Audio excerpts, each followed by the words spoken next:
Hey everyone, welcome back to the channel. Tonight, we're diving into one of mythology's most twisted family feuds. And trust me, this isn't your Disney version of ancient Greece. We're talking about a stepmother so vindictive, so relentlessly cruel, that she makes Maleficent look like a concerned babysitter. Before we get started, I'd love to know where you're watching from and what time it is there.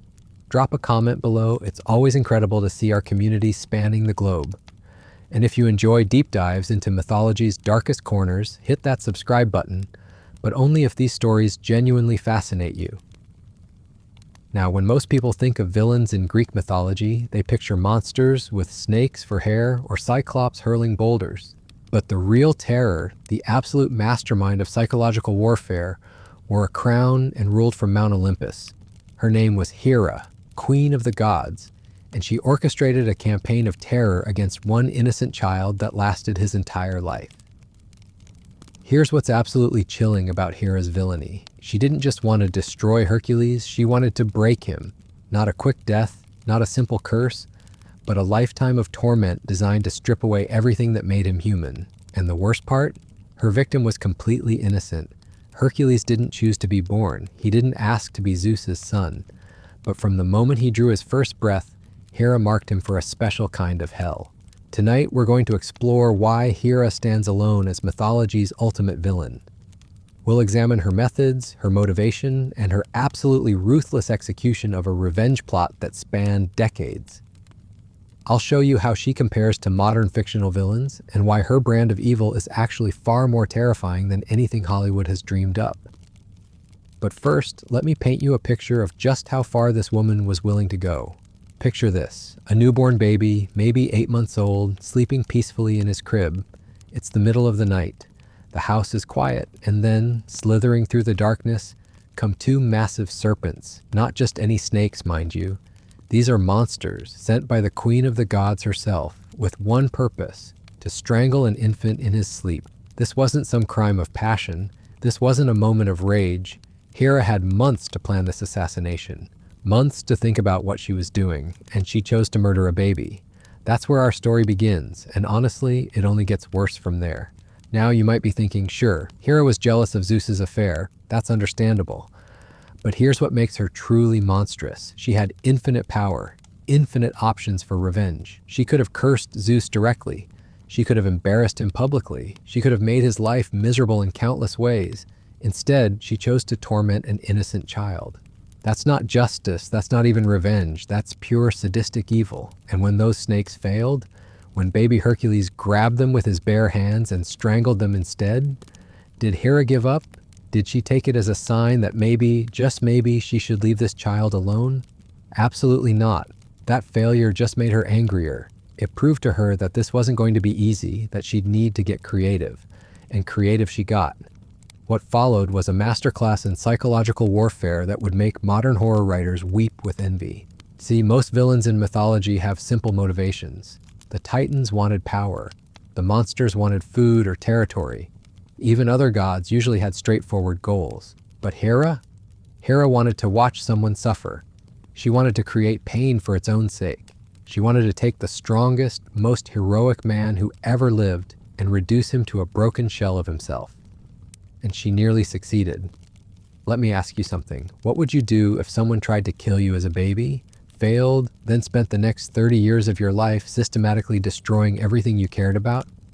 How long would your sanity hold out? How long before you snapped? Hera understood something that most people miss about revenge. She knew that killing Hercules quickly would end her fun too soon. Instead, she wanted him to live, but to suffer while living.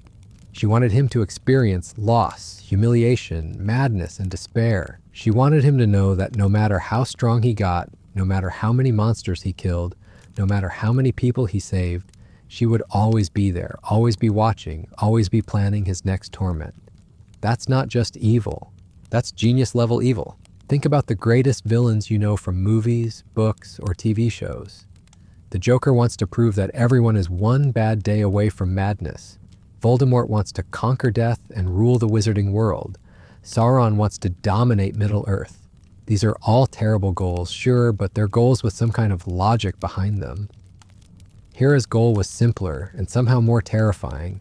She wanted to hurt someone because she could, because it felt good, because watching someone else's pain made her feel powerful, and the tools she had at her disposal, unlimited. She could manipulate fate itself. She could drive people insane with a thought. She could send monsters, plagues, madness, anything she wanted.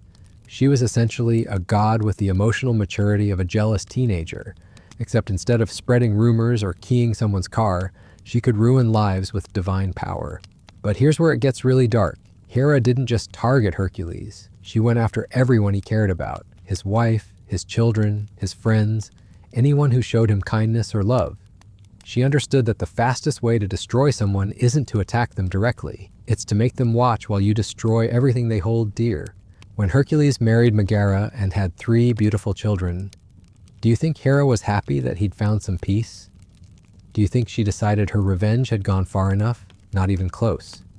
Instead, she saw an opportunity. She realized that now Hercules had something to lose, something that would make his suffering exponentially worse. So she did something so twisted, so fundamentally evil, that it still makes my skin crawl thousands of years later. She drove him insane, not temporarily, not as a quick punishment. She systematically shattered his mind piece by piece until he couldn't tell reality from nightmare. And then, while he was in this state, she made sure he would do something unforgivable, something that would haunt him for the rest of his life. I'm not going to go into the full details right now because we need to understand exactly how she built up to this moment. But imagine living with the knowledge that you've done something terrible to the people you love most, and you can't even remember doing it. Imagine waking up from madness to find that everything good in your life is gone, and it's your fault, even though it really isn't. That's the level of psychological torture we're dealing with here. Hera didn't just want Hercules to suffer, she wanted him to blame himself for his own suffering. She wanted him to carry guilt and shame that weren't even truly his to bear. Modern psychology has terms for this kind of manipulation. We call it gaslighting, psychological abuse, emotional torture. But Hera was doing this thousands of years before we had names for it. She was a pioneer in the field of making people hate themselves. And the truly disturbing part, she enjoyed it. The myths make it clear that Hera took pleasure in Hercules' pain.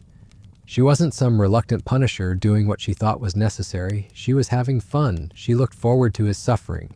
She planned it out like other people plan vacations.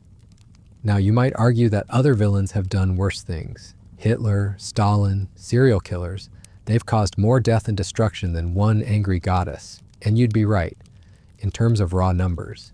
But here's what makes Hera special. She had infinite power and infinite time, and she chose to use both to torment one specific person with surgical precision. She could have snapped her fingers and erased Hercules from existence. She could have turned him into an ant or a stone or made it so he was never born. Instead, she chose the path that would cause the most psychological damage. She chose to be creative with her cruelty. Think about that for a moment. When you have godlike power, the fact that you choose to use it for psychological torture says something truly disturbing about your character. It means the cruelty is the point. The suffering is the goal. And unlike human villains who eventually die or get stopped or run out of resources, Hera was immortal. She could keep this up forever. Hercules couldn't wait her out, couldn't outlive her, couldn't hope that old age or illness would eventually end his torment. She would be there, plotting against him, for eternity. That's a special kind of hopelessness that most heroes never have to face. When you're fighting a monster or an evil king, you know that victory is possible. Kill the monster, defeat the king, problem solved. But how do you defeat someone who can't die, who has infinite resources, and who knows you better than you know yourself? Hercules tried everything. He became the strongest man who ever lived. He killed monsters that terrorized entire kingdoms. He completed impossible tasks that should have proven his worth to anyone. He tried to be perfect, tried to be heroic, tried to redeem himself for things that weren't even his fault, and none of it mattered to Hera. No amount of heroism could satisfy her. No quest was great enough to earn her forgiveness, because forgiveness was never on the table. She didn't want him to become better. She wanted him to suffer more. That's what makes her the ultimate villain. She wasn't trying to build anything or achieve anything or prove anything. She was just trying to cause pain. Pure, refined, artisanal cruelty. And the psychological impact on Hercules? Imagine knowing that no matter what you accomplish, no matter how many people you save, no matter how hard you try to be good, someone with unlimited power wants you to suffer and will never, ever stop trying to make that happen. Most people would have given up. Most people would have found a cave somewhere and hidden from the world. Some might have turned evil themselves, deciding that if they were going to suffer anyway, they might as well make others suffer too. But Hercules kept trying to be a hero, kept saving people, kept fighting monsters, kept doing good in a world where goodness brought him nothing but more punishment. In a way, that makes Hera's failure even more complete. She spent decades trying to break him, trying to turn him into something bitter and cruel like herself. And she never succeeded. The man she tortured became the greatest hero of all time, beloved by mortals and eventually welcomed among the gods themselves. But that doesn't make her any less of a villain. If anything, it makes her worse. She had infinite chances to show mercy, infinite opportunities to recognize that her revenge had gone too far, and she never took them. She doubled down on cruelty every single time. Now let's talk about what happened when Hercules finally seemed to find some peace in his life, because this is where Hera's true genius for evil really starts to show. Most villains would have been satisfied with decades of torment. Most would have moved on to other targets or found new hobbies, but not Hera. She was just getting warmed up. When Hercules married Megara, it should have been the happiest day of his life. Here was a woman who loved him despite everything he'd been through, someone who saw past the madness Hera had inflicted on him, past the reputation and the fear that followed him everywhere. Megara gave him something he'd never really had before: hope. And when their children were born, for the first time in his life, Hercules probably thought he might actually deserve happiness, that maybe, just maybe, he could have a normal family, that perhaps Hera had finally grown bored with tormenting him. He was so wrong. See, this is what separates Hera from every other villain in mythology. Other gods might have seen Hercules finding love and thought, fine, he's suffered enough. They might have even felt a little guilty about what they'd put him through. But Hera looked at his happiness and saw it as an insult.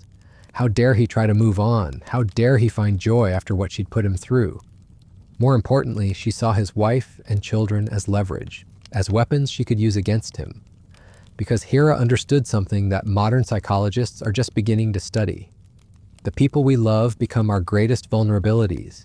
The more you care about someone, the more power others have over you.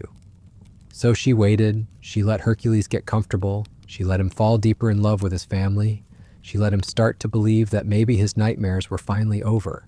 And then, when he was at his most vulnerable, when he had the most to lose, she struck. The madness she sent wasn't random. It wasn't just generic insanity.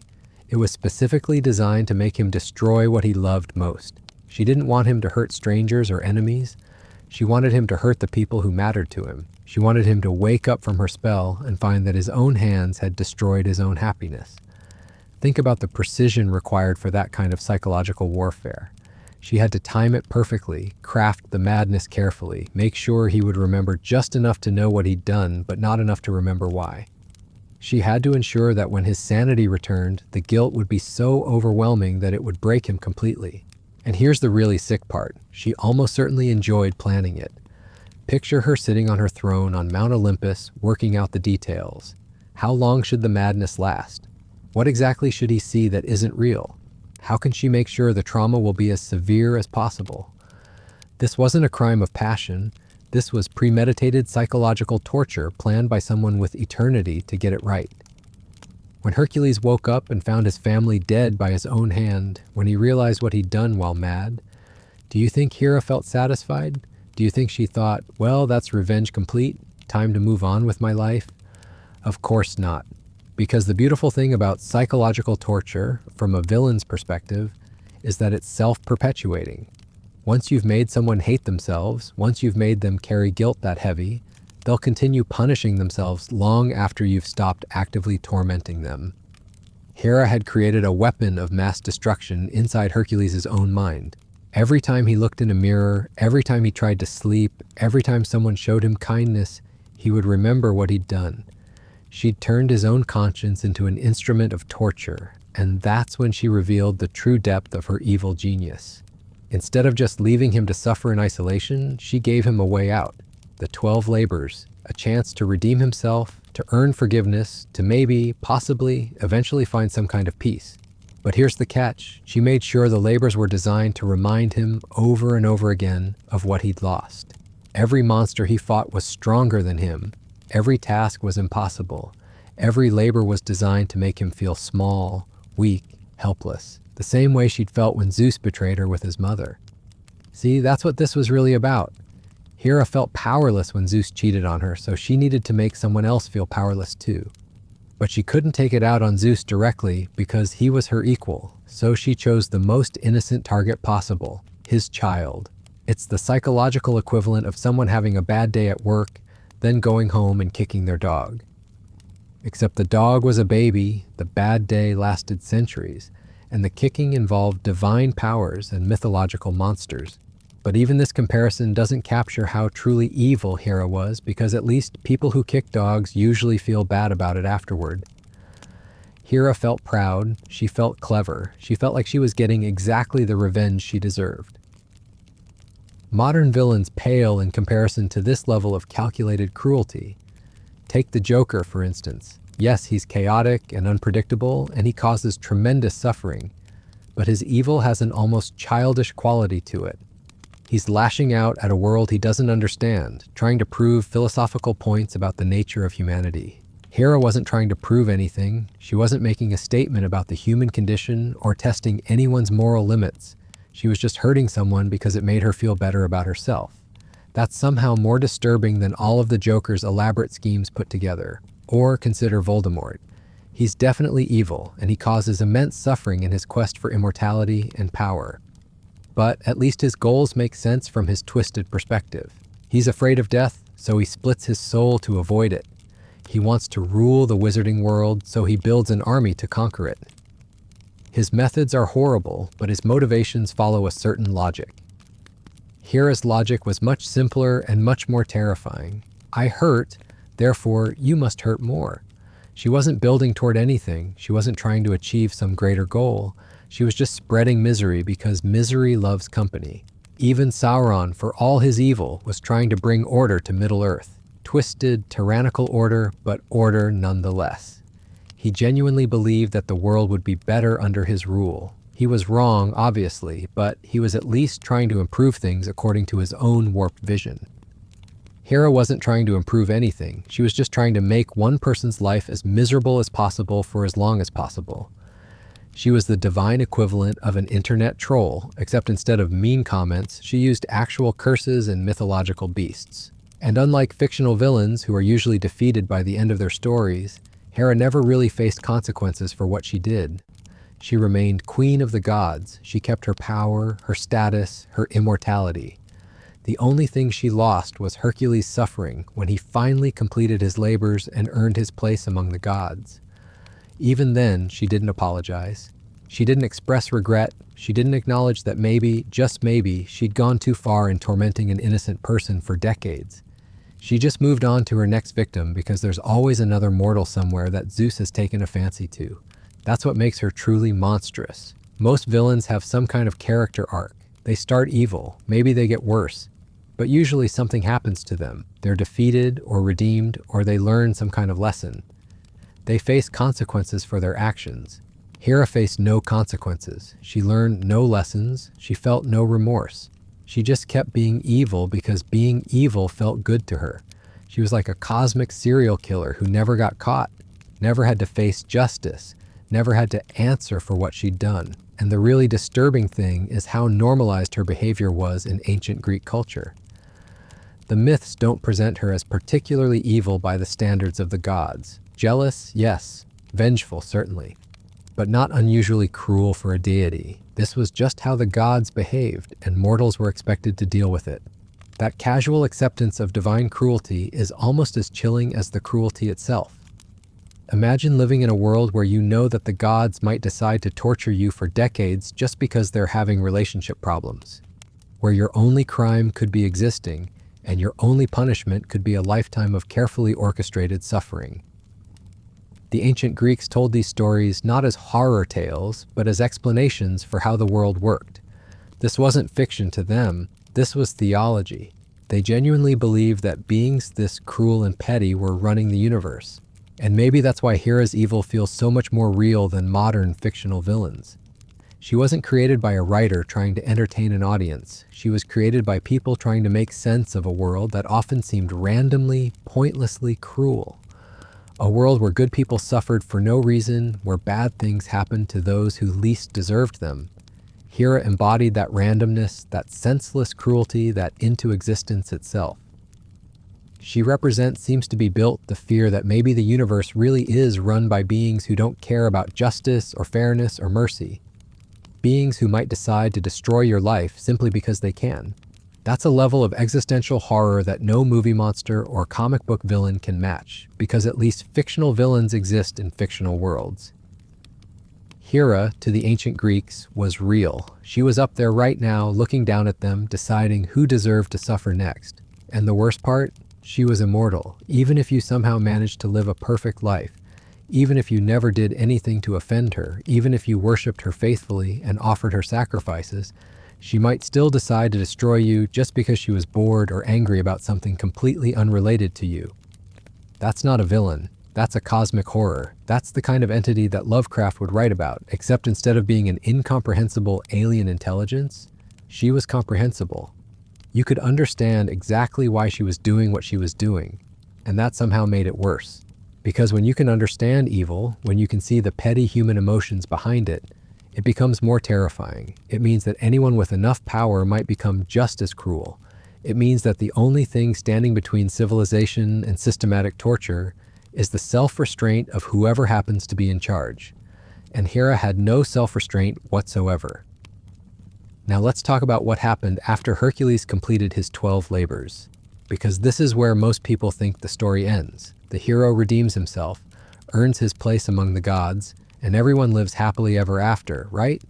Wrong, because Hera wasn't done with him, not even close. See, this is where Hera's evil transcends anything we see in modern fiction.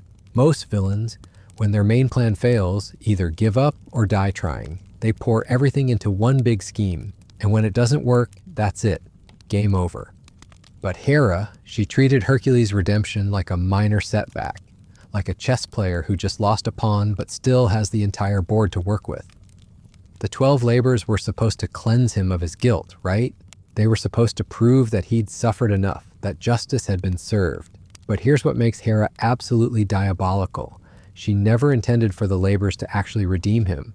She designed them to be a new form of torture. Think about it. She made sure each task was not just difficult, but psychologically devastating. The Nemean lion, she made its hide impenetrable, so Hercules would have to strangle it with his bare hands, feeling every moment of the creature's death. The Lernaean hydra, every time he cut off one head, 2 more grew back, a perfect metaphor for his own trauma. No matter how hard he fought against his guilt, it just multiplied.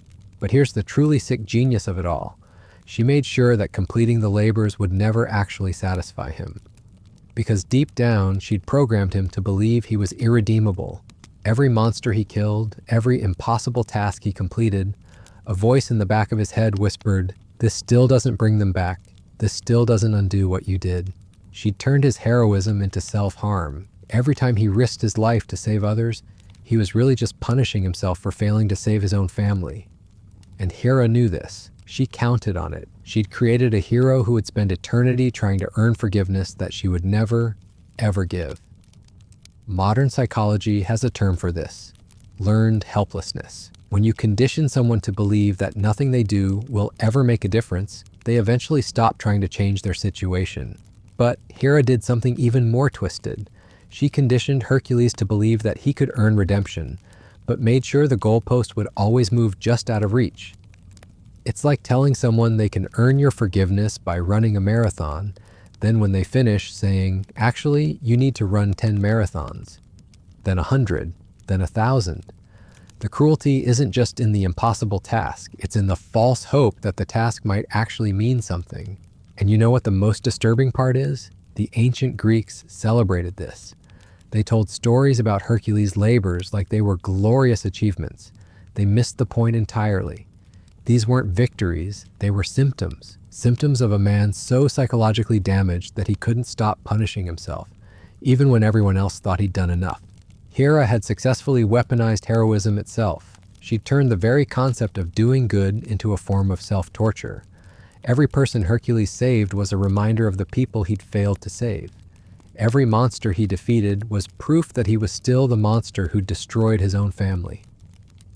Compare this to how modern villains operate. Take Hannibal Lecter, for instance. Yes, he's sophisticated.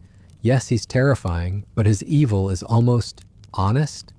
He enjoys killing and eating people, and he doesn't pretend otherwise.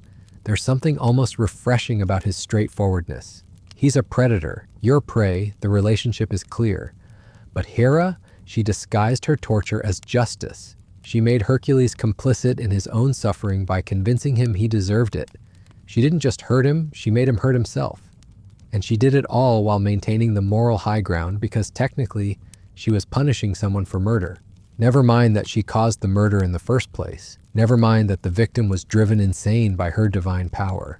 Never mind that the whole situation was her fault from beginning to end. She'd crafted the perfect crime. She was simultaneously the instigator, the prosecutor, and the judge. It's like if someone secretly drugged you, then arrested you for driving under the influence, then sentenced you to a lifetime of community service, all while presenting themselves as a pillar of justice and morality, except instead of community service, it's fighting legendary monsters, and instead of a lifetime, it's literally forever. And here's where it gets even worse. After decades of this psychological torture, after watching Hercules complete impossible task after impossible task, after seeing him save countless lives and become the greatest hero who ever lived, did Hera finally admit that maybe she'd been wrong? Did she acknowledge that her revenge had gone too far? Not only did she not apologize, she tried to kill him again, multiple times. Even when he was dying from poison, even when he was in agony, building his own funeral pyre, she was still plotting ways to make his suffering worse. Picture this scene. Hercules, the strongest man who ever lived, reduced to screaming in pain as poison eats through his flesh. His wife has betrayed him, his body is failing him, and he's preparing to burn himself alive rather than endure another moment of agony. And somewhere up on Mount Olympus, Hera is watching this and thinking, good, finally. What kind of person takes pleasure in watching someone burn themselves to death? What kind of mind finds satisfaction in that level of suffering? We're talking about someone who spent decades perfecting the art of psychological torture. And even when her victim chose suicide over continuing to live, her reaction was satisfaction. That's not just evil, that's pathological. That's the mindset of someone so fundamentally broken that other people's pain has become their primary source of joy. She'd become addicted to Hercules' suffering the way other people become addicted to drugs or gambling. And unlike human addicts, who eventually face consequences for their behavior, Hera faced none. She was immortal, all-powerful, and accountable to no one. She could indulge her addiction to cruelty forever without ever hitting rock bottom. But here's what really sets her apart from every other villain in fiction. She succeeded. Not in killing Hercules, obviously, but in her real goal. She wanted to prove that she could break anyone, that no one was strong enough to withstand her wrath. And she did break him. Oh, sure, Hercules became a god in the end. He earned his place on Mount Olympus through his heroic deeds. But the man who ascended to godhood wasn't the same person who'd been born as Zeus's son. That person had been systematically destroyed and rebuilt into something else entirely. The original Hercules, the one who might have lived a normal life with Megara and their children, was gone forever. Hera had murdered him as surely as if she'd strangled him with her own hands. The hero everyone celebrated was really just a traumatized shell of a man conditioned to seek redemption for crimes he didn't commit. She'd created the ultimate trophy, a broken god who would spend eternity remembering what she'd done to him. Every time someone told stories about his great deeds, he would remember that those deeds were really just elaborate forms of self-harm. Every time someone called him a hero, he would remember that he was really just a victim who'd learned to weaponize his own trauma. That's a level of psychological victory that no other villain has ever achieved. She didn't just defeat her enemy, she convinced him to defeat himself, over and over again, for the rest of eternity. Modern villains dream of this kind of success. They want to break their enemies, to prove their superiority, to demonstrate their power. But most of them settle for simple death or destruction because that's all they're capable of. Hera achieved something far more sophisticated. She created a living monument to her own cruelty, and the truly terrifying thing, she could do it again, to anyone, at any time, for any reason, or for no reason at all. Because that's what made Hera the ultimate villain. It wasn't just what she did to Hercules, it was the casual efficiency with which she did it. The way she turned psychological torture into an art form. The way she proved that with enough power and enough time, anyone could be broken completely. She looked at the strongest, most heroic person in the world and said, I bet I can destroy him so thoroughly that he'll thank me for it afterward. And then she did exactly that. That's not just evil, that's evil perfected. That's what happens when unlimited power meets unlimited malice and unlimited time. And unlike the villains in our movies and books, she was never defeated. She never learned her lesson. She never faced justice. She just moved on to her next victim because there's always another mortal somewhere who needs to be reminded of their place in the cosmic hierarchy. And that might be the most chilling thing of all. Somewhere in the ancient Greek cosmos, Hera is still out there, still plotting, still finding new ways to turn love into suffering and heroism into self-destruction. Still proving, one victim at a time, that sometimes the real monsters wear crowns and call themselves gods. Now, you might be wondering how this compares to other family feuds in mythology. After all, the gods were notorious for their dysfunctional relationships. But even among the most twisted divine families, Hera's treatment of Hercules stands alone in its calculated cruelty. Take Kronos, for example. Yes, he ate his own children, but that was driven by a prophecy that one of them would overthrow him. It was horrible, but it was also pragmatic in a twisted way. He wasn't torturing them for pleasure, he was trying to prevent his own downfall. It was evil, but it was evil with a purpose. Or consider Medea, who killed her own children to punish her unfaithful husband Jason. Again, absolutely horrific, but it was a crime of passion. She was driven by rage and betrayal to do something unthinkable. It was evil born from human emotion, not calculated malice. But Hera's campaign against Hercules was different. It wasn't driven by prophecy or passion, it was driven by pure spite. She tortured an innocent child not to prevent some future catastrophe, not because she was overcome with emotion, but because she enjoyed it. Because making him suffer made her feel powerful. That's what elevates her above every other mythological villain. She didn't have to destroy Hercules. She wanted to. She chose to spend decades crafting elaborate tortures not because it served some greater purpose, but because cruelty was its own reward. And she did it all while maintaining plausible deniability. After all, she was just punishing adultery, right? She was just upholding the sanctity of marriage. She was teaching Zeus a lesson about fidelity. Never mind that the real target of her wrath was a baby who had nothing to do with his parents' relationship. This is what makes her so terrifying to modern audiences. We've all known people like this. People who disguise their cruelty as righteousness. People who convince themselves that their victims deserve whatever happens to them. People who find elaborate justifications for their worst impulses. But most of those people don't have divine power. Most of them can't send monsters to kill their enemies or drive them insane with a thought. Most of them are limited by human frailty and mortality. Hera had no such limitations. She was pettiness and spite given unlimited power and unlimited time. She was what happens when the worst aspects of human nature are freed from all consequences and constraints. And that's why, thousands of years later, her story still has the power to chill us to the bone. Because we recognize her. We've met her in smaller, more human forms. The vengeful ex who makes your life hell long after the relationship is over. The boss who takes pleasure in humiliating their employees. The family member who holds grudges for decades and never misses a chance to remind you of your failures. But imagine if those people had the power of gods. Imagine if they could make their petty cruelties last forever, if they could turn their victims into unwilling participants in their own destruction. That's Hera. That's what makes her the ultimate villain. She's not an alien monster or a cosmic force beyond human understanding. She's recognizably, terrifyingly human in her motivations. She just has the power to act on every cruel impulse without limit or consequence. She's the answer to the question, what happens when the worst person you know becomes immortal and all-powerful? And the answer is, they become Hera, queen of the gods, and they spend eternity proving that there's no limit to how creative human cruelty can become when freed from human limitations. But here's where Hera's evil reaches levels that would make even the most twisted modern villains step back in horror, because everything I've just described, that was just the beginning. That was her warming up. Once she realized that direct assassination wouldn't work, once she understood that Hercules was going to survive her initial attempts to kill him, she shifted strategies entirely. And this is where her genius for psychological warfare really began to shine. See, most villains, when their first plan fails, they get frustrated. They get sloppy. They start making mistakes because they're angry that things didn't go according to plan. But not Hera. When those snakes failed to strangle baby Hercules, when he grabbed them with his tiny hands and crushed them like toys, she didn't rage. She didn't throw a divine tantrum. She smiled, because she realized something that would make your blood run cold.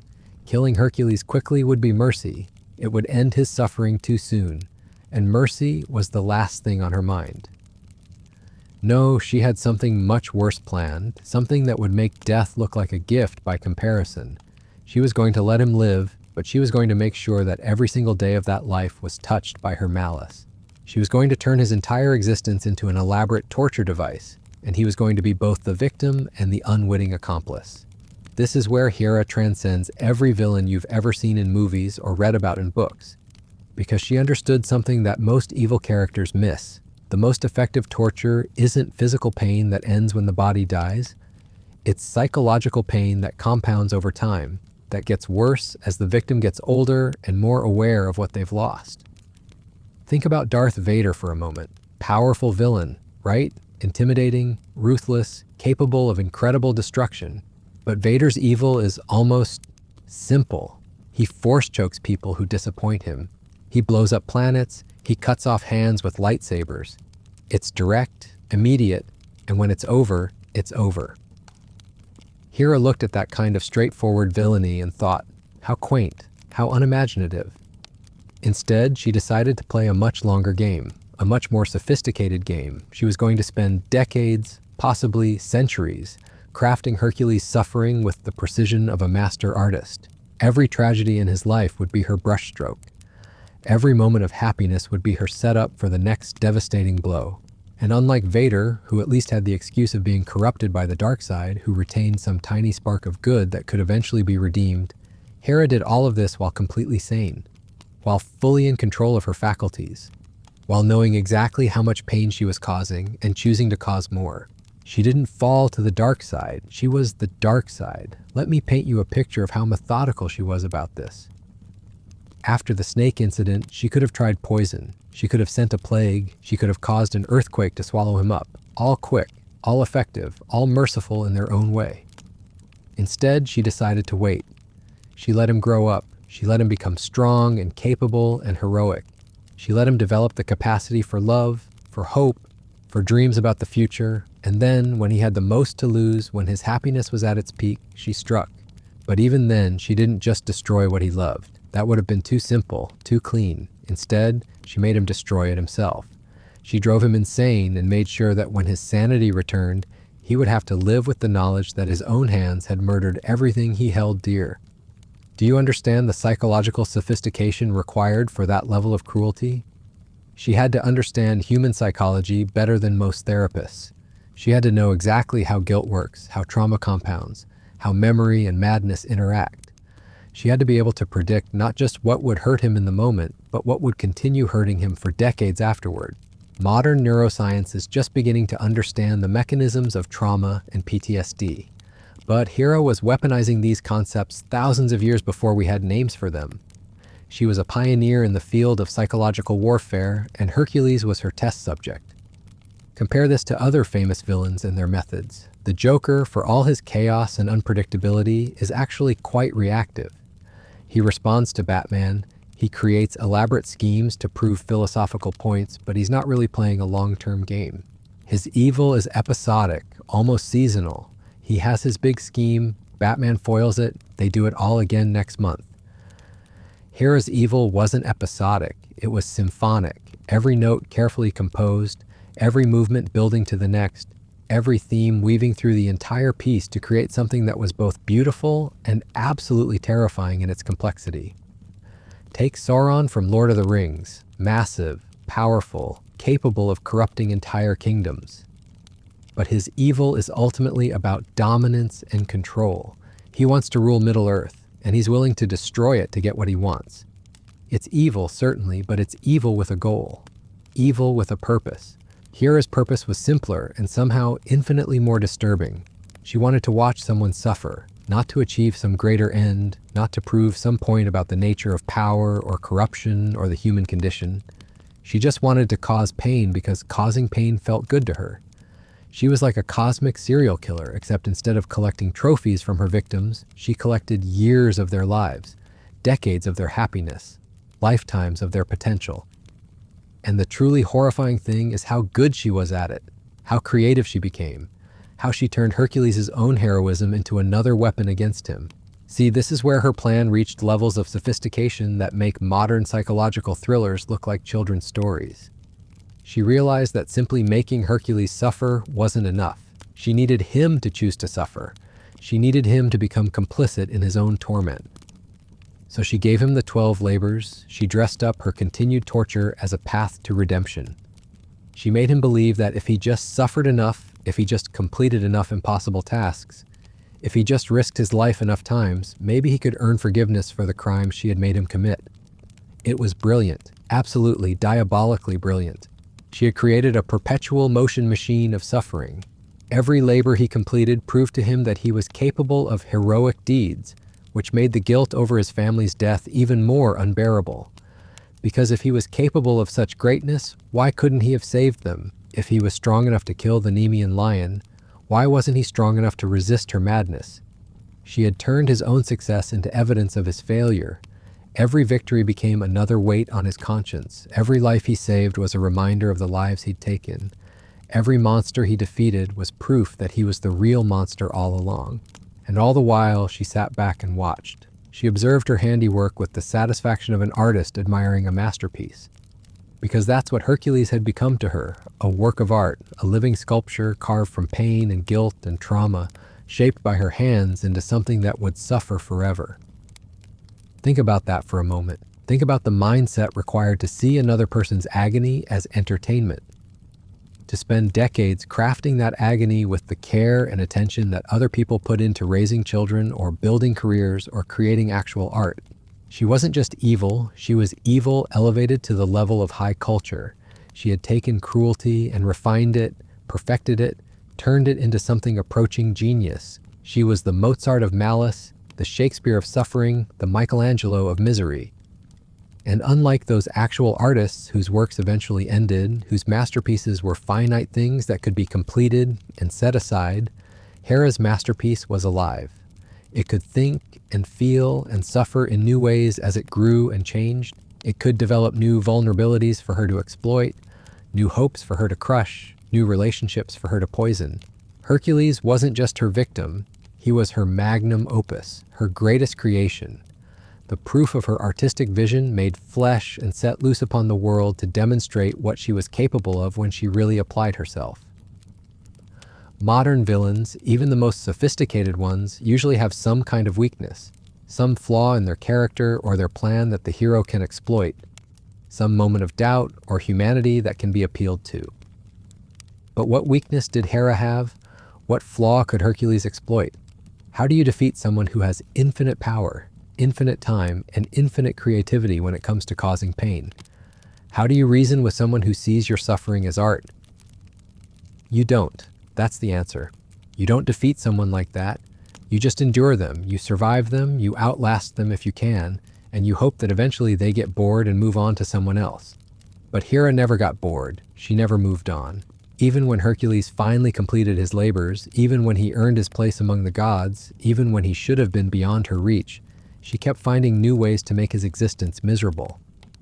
Because the beautiful thing about her particular form of evil, from her perspective, was that it was self-sustaining.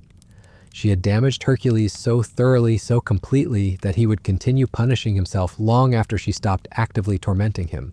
Every time he looked at his hands, he would remember what they had done to his family. Every time someone praised his heroism, he would remember that it was built on a foundation of guilt and shame. Every time he tried to find happiness, a voice in the back of his mind would whisper that he didn't deserve it.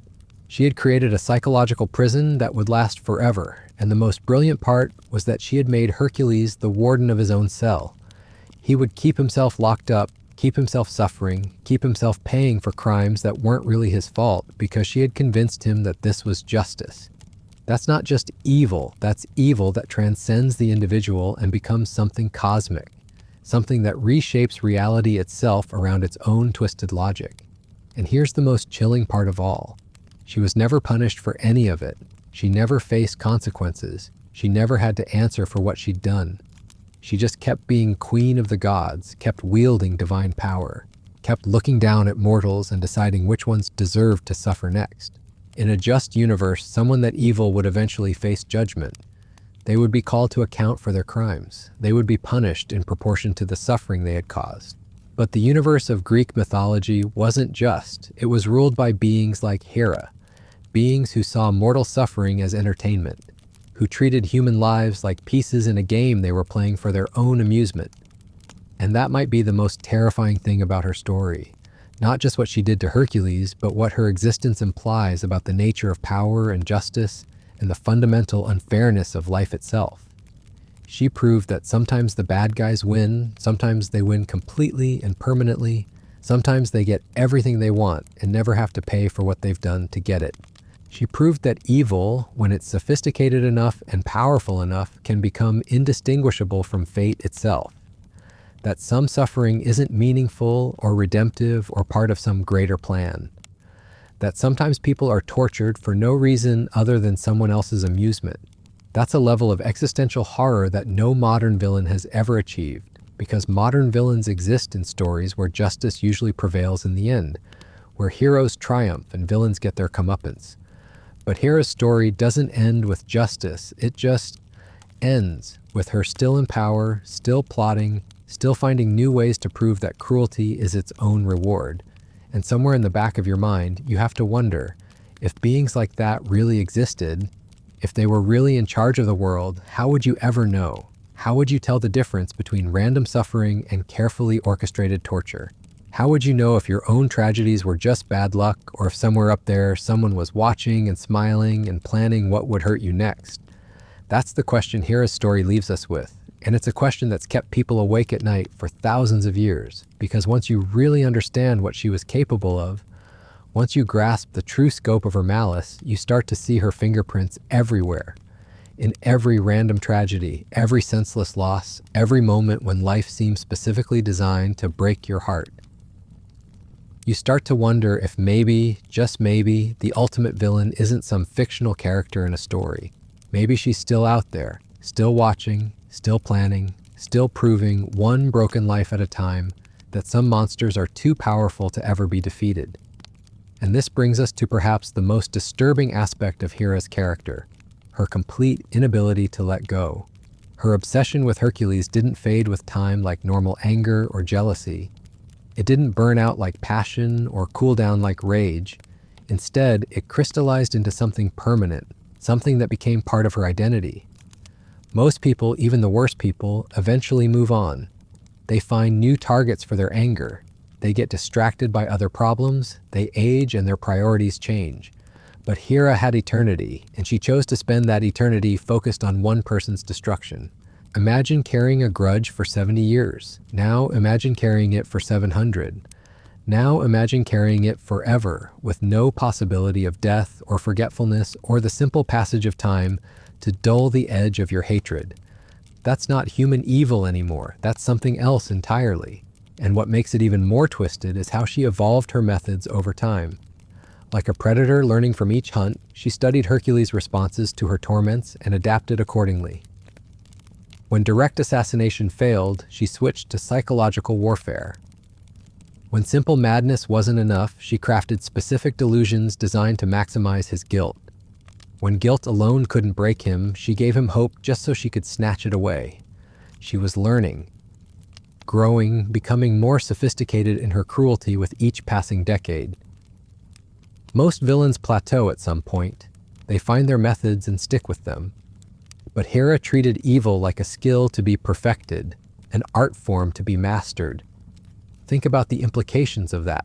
She spent more time perfecting the art of psychological torture than most people spend learning their entire careers.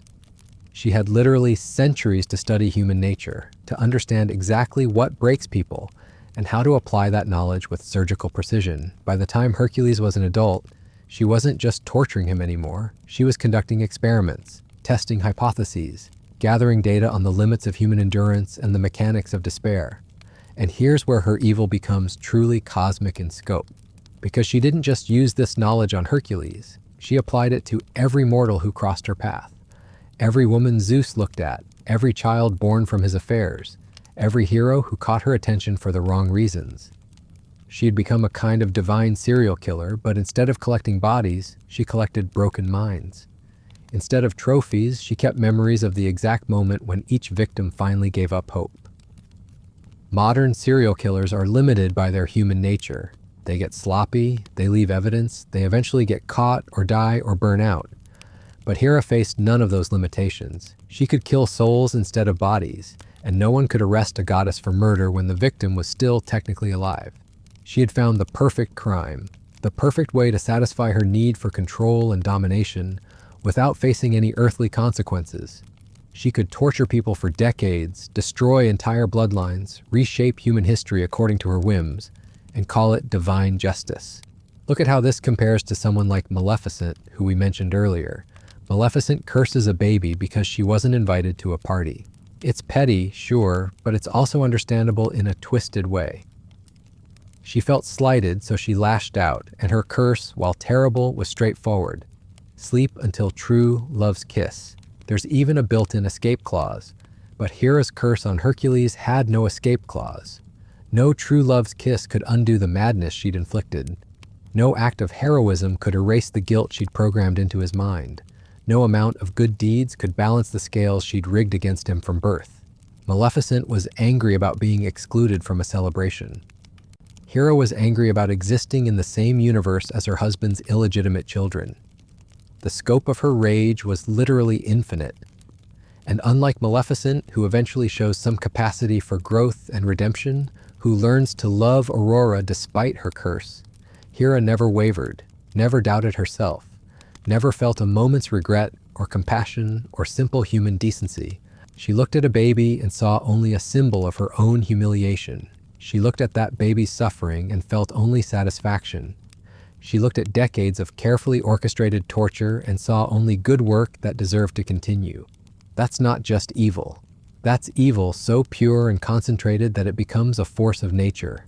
Like a black hole that devours light, Hera devoured hope, love, innocence, and joy from everyone around her and gave nothing back but pain. Consider how she poisoned every relationship Hercules ever tried to have, not just with Megara and their children, but with everyone. Every friend who got too close found themselves caught in Hera's web. Every mentor who tried to help him discovered that kindness toward Hercules came with a divine price tag. She turned his very existence into a kind of contagion. People who cared about him suffered for it. People who helped him paid for their generosity. People who loved him learned that love itself could be weaponized against them. This is psychological warfare at a level that makes modern torture techniques look primitive. She wasn't just breaking one person, she was breaking the entire concept of human connection around that person. She was proving that in a universe ruled by beings like her, love was just another vulnerability to be exploited. And the truly diabolical part, she made it look like justice. She convinced not just herself, but entire civilizations that Hercules deserved everything that happened to him, that his suffering was proportionate to his crimes, that the madness she'd inflicted was somehow his fault. She rewrote history itself to make herself the victim and him the perpetrator. She turned divine abuse into moral instruction. She transformed centuries of torture into a heroic journey that people would admire and retell for thousands of years. That's not just gaslighting on an individual level. That's gaslighting on a cultural level. She managed to convince an entire civilization that systematic torture was actually character development. That psychological destruction was really spiritual growth. Modern propaganda ministers would weep with envy at that level of narrative control. She didn't just torture one person, she convinced the world that torture was redemption. She made people celebrate the very thing they should have been horrified by.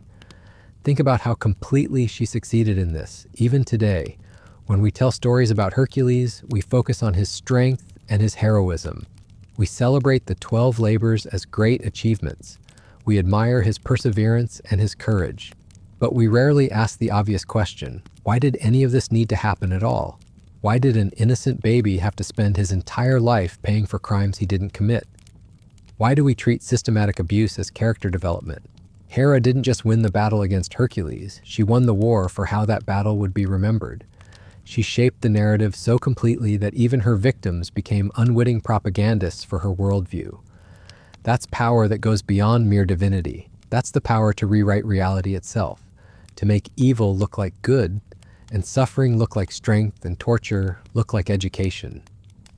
And she did it all while maintaining her position as Queen of the Gods, while being worshipped by millions of people who saw her as a symbol of marriage and family values, while presenting herself as a guardian of moral order and divine justice. The hypocrisy is breathtaking. She destroyed more families than any monster in Greek mythology, but she was the goddess of family. She perverted justice more thoroughly than any tyrant, but she claimed to represent divine law. She corrupted love more completely than any demon, but she was the patron of marriage. She took every value that humans held sacred and turned it into a weapon. She made righteousness into revenge, justice into cruelty, love into possession, and family into a battlefield. That's what separates her from every other villain in fiction or history. Most villains reject societal values and operate outside normal moral frameworks. They're rebels, outcasts, enemies of civilization. But Hera claimed to embody those values. She presented herself as their ultimate defender even as she systematically destroyed them from within. She was civilization's own immune system turned cancerous, using the body's own defenses to attack healthy tissue. She proved that the most dangerous evil isn't the kind that operates in shadows or declares itself openly. It's the kind that wears the mask of righteousness, that speaks the language of justice, that convinces people that their suffering is somehow deserved. She was the ultimate wolf in sheep's clothing, the perfect predator disguised as a protector, the poison that tastes like medicine. And unlike fictional villains who eventually get unmasked, who have their true nature revealed to their victims and the world, Hera never faced that moment of exposure. She never had to stand trial for her crimes, or answer for her victims, or explain why she'd chosen cruelty over mercy at every possible opportunity. She just kept being Queen of the Gods, kept receiving worship and offerings and prayers, kept being invoked by brides who wanted happy marriages and mothers who wanted healthy children. The people who prayed to her for protection from exactly the kind of suffering she'd inflicted on Hercules never realized the irony. They were asking their torturer to protect them from torture. They were seeking mercy from someone who'd spent centuries perfecting the art of mercilessness. And she probably found that funny, probably took pleasure in the knowledge that her victims' own descendants were bowing down before her, offering her gifts, asking for her blessing. That's not just evil. That's evil so complete and perfect that it becomes self-perpetuating. She'd created a system where her own victims would ensure her continued power, where the very people she'd harmed would guarantee her ability to harm others. She'd achieved the ultimate victory, not just over Hercules, but over the very concept of justice itself. She'd proven that in a universe ruled by beings like her, there was no such thing as innocent suffering, because someone would always find a way to justify it after the fact. She'd shown that power, when it's absolute enough and lasts long enough, can make any crime look like virtue, any torture look like education, any evil look like good, and the most terrifying thing of all, she did it with a smile, with genuine conviction that she was in the right, with the unshakable belief that everything she'd done was not just justified, but necessary. She wasn't a monster who knew she was evil and didn't care. She was a monster who genuinely believed she was good, who saw her cruelty as kindness, her torture as teaching, her evil as justice. That's what makes her the ultimate villain. Not just what she did, but how completely she convinced herself that doing it made her righteous. Because if someone that evil can believe they're good, if someone that cruel can think they're just, if someone that monstrous can see themselves as moral, then what hope do any of us have of recognizing evil when we see it? What hope do we have of stopping it before it's too late? What makes this even more disturbing is how Hera's evil evolved beyond simple revenge into something resembling scientific experimentation. She didn't just want Hercules to suffer once and be done with it. She wanted to map out the exact parameters of human endurance. She wanted to discover precisely how much pain a hero could absorb before breaking completely. Think about the methodical nature of her approach. After driving him mad and making him destroy his family, she could have left him to rot in his guilt. Mission accomplished, right? But no, that would have been wasteful. She'd invested too much time and energy into this project to let it end so simply. Instead, she gave him the 12 labors. But here's what most people miss about those tasks. They weren't designed to redeem him. They were designed to study him. Each labor was a controlled experiment in human psychology. How would he react to seemingly impossible odds? How would he cope with isolation? How would he handle the weight of expectations when entire kingdoms depended on his success? She was running the world's most elaborate psychological evaluation, except instead of helping her subject, she was using the data to refine her torture techniques. Every time Hercules surprised her by succeeding at a task she'd designed to be impossible, she learned something new about the limits of heroic determination. And then she used that knowledge to make the next task even more precisely calibrated to his specific vulnerabilities. Modern villains like the Joker claim to be studying human nature through their crimes, but they're amateurs compared to Hera. The Joker's experiments are crude, obvious things. Drop someone in acid and see if they go insane. Threaten innocent people and watch Batman's moral code bend under pressure. It's psychological warfare for beginners. Hera was conducting graduate-level research. She was mapping the topology of Hercules' soul with the precision of a neurosurgeon. She knew exactly which memories to trigger to maximize his guilt. She understood precisely how much hope to give him before snatching it away for optimal despair. She had turned psychological manipulation into a hard science. And unlike the Joker, who's ultimately chaotic and unpredictable, Hera's evil was coldly rational. Every move calculated, every cruelty purposeful, every moment of suffering carefully orchestrated to serve her larger design. But here's where her villainy reaches levels that would make even the most twisted modern antagonists step back in horror. Because all of this elaborate psychological experimentation wasn't leading to some grand finale. There was no endgame, no ultimate revelation, no final confrontation where she would reveal her master plan and gloat over her victory. She was torturing Hercules for the sake of torture itself. The research was the reward, the process was the point. She had turned evil into a hobby, cruelty into a craft, suffering into an art form that she practiced for its own sake. That's what separates her from every other villain in fiction. Most antagonists are trying to achieve something. They want to rule the world, or prove a point, or get revenge, or accumulate power. Their evil serves a purpose, even if that purpose is twisted. But Hera had already achieved everything she could possibly want. She was queen of the gods. She had infinite power, infinite time, infinite resources. She lacked for nothing. Her evil wasn't driven by need or desire or even ambition. It was driven by pure, undiluted sadism. She tortured Hercules because torturing people felt good to her, because watching someone suffer gave her a pleasure that nothing else could match, because she had discovered that cruelty was its own reward.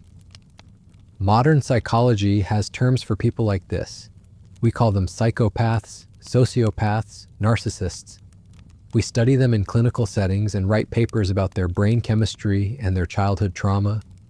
We try to understand what makes them tick, what drives them to hurt others. But Hera represents something far more terrifying than human psychological dysfunction. She represents the possibility that evil might not need an explanation, that some beings might choose cruelty not because they're broken or damaged or mentally ill, but simply because they enjoy it. She wasn't mad, she wasn't traumatized, she wasn't driven by some deep psychological wound or neurological abnormality. She was fully rational, completely sane, and absolutely clear about what she was doing and why she was doing it. She chose evil the way other people choose hobbies, deliberately, enthusiastically, with the full knowledge that she could choose something else instead. That's a level of moral bankruptcy that human villains rarely achieve. Even the worst human monsters usually have some kind of internal justification for their actions. They tell themselves they're serving a greater cause, or settling old scores, or teaching important lessons. But Hera didn't need justification. She didn't need to convince herself that what she was doing was right. She knew it was wrong, and she did it anyway because being wrong felt better than being good. She had transcended human categories of evil and entered a realm that philosophers have struggled to understand for millennia. She was evil as a pure choice, uncontaminated by necessity or madness or external pressure. And that might be the most chilling thing about her character. She proves that evil doesn't need a reason, that cruelty doesn't require justification, that some beings might choose to cause suffering simply because they have the power to do so, and because doing so brings them joy. In a world where we're always trying to understand why bad things happen, where we search for explanations and root causes and psychological profiles, Hera represents the possibility that sometimes there is no why. Sometimes evil just is. Sometimes the monster in the shadows isn't there because of trauma or madness or desperation. Sometimes they're there because they want to be, because hurting people is what they've chosen to do with their existence. And if that's true, if beings like Hera really exist, then every attempt to understand evil, every effort to rehabilitate criminals, every hope that people can change and grow and become better, is built on a fundamentally flawed assumption. Because you can't rehabilitate someone who isn't broken. You can't fix someone who's working exactly as intended. You can't appeal to the better nature of someone who has systematically eliminated every trace of goodness from their character. Hera wasn't evil because she was damaged. She was evil because she was perfect. Perfect at being exactly what she chose to be. Perfect at pursuing exactly what she wanted to pursue. Perfect at becoming exactly what she decided to become. She was evil as a masterpiece, evil as a completed work of art, evil as the final, polished expression of a will that had chosen darkness over light and never looked back. And unlike human villains who age and weaken and eventually die, taking their evil with them to the grave, Hera's evil was immortal. It would last forever, growing stronger and more refined with each passing century, becoming more perfect in its awfulness with every new victim. She represented evil not as a flaw or a disease or a temporary aberration, but as a permanent feature of the universe, a fundamental force that would always exist, always be active, always be looking for new ways to express itself through suffering and cruelty and deliberate malice. That's what makes her story so much more disturbing than any modern horror movie or psychological thriller. Because those stories always hold out the possibility that evil can be defeated, that justice can prevail, that good can triumph in the end. But Hera's story offers no such comfort. She never faces justice. She never gets punished. She never learns her lesson or experiences redemption or faces the consequences of her actions. She just continues being evil, forever and ever, world without end, proving that sometimes the bad guys don't just win, they win permanently and completely and without any possibility of appeal. And somewhere in the back of your mind, you have to wonder, if the ancient Greeks were right, if beings like Hera really do exist, if the universe really is governed by immortal entities who view mortal suffering as entertainment, then what does that say about the nature of existence itself? What does it mean to live in a reality where ultimate power rests in the hands of someone who uses it exclusively to cause pain? Where the beings we're supposed to look up to, the gods themselves, are worse than the worst humans who have ever lived? It means that every act of kindness is an act of rebellion. Every moment of compassion is a small victory against cosmic cruelty. Every choice to help rather than hurt is a tiny light, blazing defiant in an infinite darkness. Because if Hera represents what power becomes when it's unlimited and unaccountable, then every human who chooses goodness despite having no obligation to do so is proving that even in a universe ruled by monsters, heroism is still possible. Even in a world where the ultimate villain sits on the ultimate throne, ordinary people can still choose to be better than the gods themselves. And maybe that's the real lesson of Hercules' story. Not that heroes always triumph over evil, but that heroism is possible even when evil is permanent. That strength isn't measured by your ability to defeat your enemies, but by your refusal to become like them. that even when you're trapped in a cosmic torture chamber designed by the most creative sadist who ever existed, you can still choose to save people instead of destroying them. You can still choose love over hatred, mercy over revenge, hope over despair. You can still choose to be human in the best sense of the word, even when the gods themselves have forgotten what that means. Hercules couldn't defeat Hera. He couldn't stop her evil, or bring her to justice, or make her answer for what she'd done. But he could refuse to let her evil define him. He could choose to be a hero despite everything she'd done to break him. And in the end, that might be the only victory that really matters. Not the victory that ends evil forever, but the victory that proves evil doesn't have to win. The victory that shows, even in the darkest possible universe, light can still exist, even when it's surrounded by infinite darkness, even when it's outnumbered and outgunned and facing impossible odds, even when the very structure of reality seems designed to snuff it out. The light can still choose to shine, and sometimes, in a universe ruled by beings like Hera, that's the most heroic thing of all. But here's what makes Hera's reign of terror even more insidious than anything we've discussed so far. She didn't just corrupt Hercules' present and future, she reached backward through time to poison his past as well. She made sure that even his origin story, the very moment of his conception, would be tainted with her malice. Think about this. Most villains wait for their enemies to do something wrong before they strike. They need a justification, a reason, some kind of inciting incident to fuel their hatred. But Hera marked Hercules for destruction before he was even born. She looked at a baby who hadn't taken his first breath and decided that his entire existence would be dedicated to suffering. That's not revenge. That's not justice. That's not even rational hatred. That's something far more disturbing. It's the recognition that innocence itself is offensive to her. That the mere possibility of someone living a happy, uncomplicated life was something she couldn't tolerate. She couldn't let Zeus have one moment of joy without poisoning it. She couldn't let one child grow up without being marked by her cruelty. She couldn't allow even the theoretical existence of someone who might escape her influence. Modern villains like Emperor Palpatine or Voldemort at least wait for their enemies to grow up and oppose them before they start trying to destroy them. They're reactive, responding to threats, real or imagined. But Hera was proactive. She created her own enemies from scratch, manufacturing reasons to hate people who had never done anything to her. She looked at a newborn baby and saw not an innocent child, but a future source of entertainment, a blank canvas on which she could paint decades of carefully crafted misery, a long-term project that would give her something to do with her immortal existence. That level of premeditation is almost impossible for human minds to comprehend. We can understand crimes of passion, we can grasp revenge, we can even wrap our heads around calculated evil that serves some purpose. But evil that exists purely for its own sake, that creates its own justifications, that feeds on innocence itself, that's something beyond human categories of understanding. And here's where Hera's villainy becomes truly cosmic in its implications. Because she didn't just destroy one person, she proved that in a universe governed by beings like her, innocence is impossible. That no one can be pure enough, good enough, or harmless enough to escape arbitrary punishment. She established a precedent that anyone, anywhere, at any time, for any reason or no reason at all, could be selected for a lifetime of systematic torture.